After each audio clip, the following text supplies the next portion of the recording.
Bonjour Nicolas, bonjour à toutes et à tous.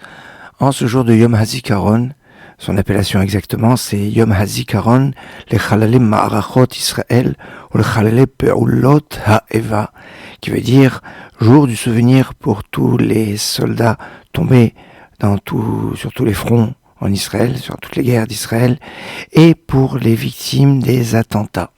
C'était la formulation. Et honnêtement, je voudrais partager avec vous une réflexion ce jour de Yom HaZikaron, ce jour de souvenir, en pensant que ce jour a été fixé en rapport avec Yom HaAtzmaut. Yom HaAtzmaut, le 5 Iyar, jour d'indépendance de l'État d'Israël. Eh bien, ce jour de fête est précédé d'un jour triste, d'un jour de deuil, d'un jour qui contraste avec la fête du Yom HaAtzmaut, du jour d'indépendance. Mais on pourrait dire que c'est un petit peu comme pour la fête de Purim. Purim est précédé d'un jour de jeûne, et le lendemain, le soir, on lit la Megillah et c'est la fête de Purim. Donc on a comme ça, même dans les Purim locaux qui ont été institués quand il y a des moments qui sont passés. Alors il y a un moment de tristesse, de souvenir, et puis après la joie. Et je pensais que, en fait, Yom HaZikaron était lié, collé à Yom HaAtzmaut. C'est, je pense, ce que beaucoup de gens pensent, mais c'est pas juste. En effet, si c'est ainsi, ça n'a pas été toujours ainsi. Et en fait, l'origine de Yom HaZikaron précède l'indépendance d'État d'Israël. En effet, à la suite des émeutes qu'il y a eu entre 1936 et 1939, il a été décrété un jour de souvenir en 1940. En 1940, c'est le jour de souvenir qui avait été choisi et était le 4 Iyar, sans lien avec le jour de Yom HaAtzmaut on est en 1940.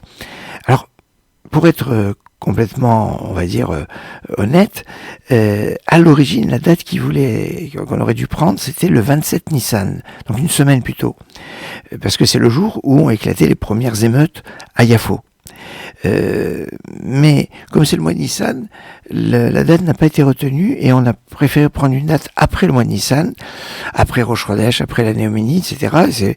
Et c'est comme ça qui a été choisi le 4 Iyar, sans lien à la base avec le Yom HaAtzmaut, avec le jour de l'indépendance d'État d'Israël. Alors, c'est intéressant parce que la date initiale, je vous dis, c'était le 27 Nissan, et que plus tard, le 27 Nissan va être choisi pour être Yom HaShoah. Yom HaShoah Gvura, le jour du souvenir de la Shoah et de l'héroïsme, qui est au 27 Nissan.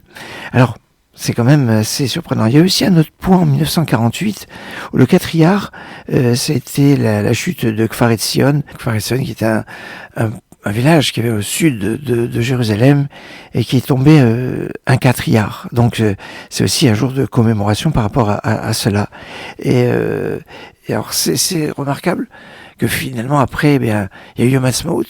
Yom HaAtzmaut qui, à la base, aurait dû être pas le 5 Iyar mais le 6 Iyar, parce que le jour de la fin du mandat britannique, c'était le 15 mai, et le 15 mai était un Shabbat.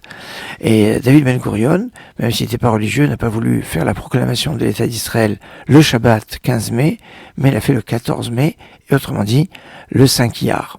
Alors, le 5 Iyar, on va en reparler, c'est le jour de Yom HaAtzmaut, n'est pas célébrer toujours le 5 Iyar.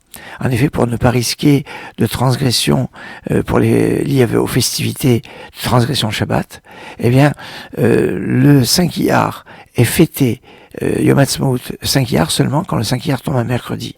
Il peut tomber à d'autres dates, d'autres jours de la semaine, et dans ces cas-là, il est toujours soit avancé, soit reculé, pour ne pas risquer que les festivités de Yom HaAtzmaut ou de Yom HaZikaron, si c'est pour après, entachent la sainteté du Shabbat et le caractère particulier de la célébration du Shabbat. Alors, par contre, quand le jour de Yom HaAtzmaut tombe un mercredi, le 5 Iyar tombe un mercredi, il est maintenu à la date, à la date originale, à la date initiale. Et ça, c'est intéressant, que ce soit dans la proclamation de l'État d'Israël, que ce soit dans la célébration de ce jour-là, dans ce lien avec le Shabbat. Excellente journée.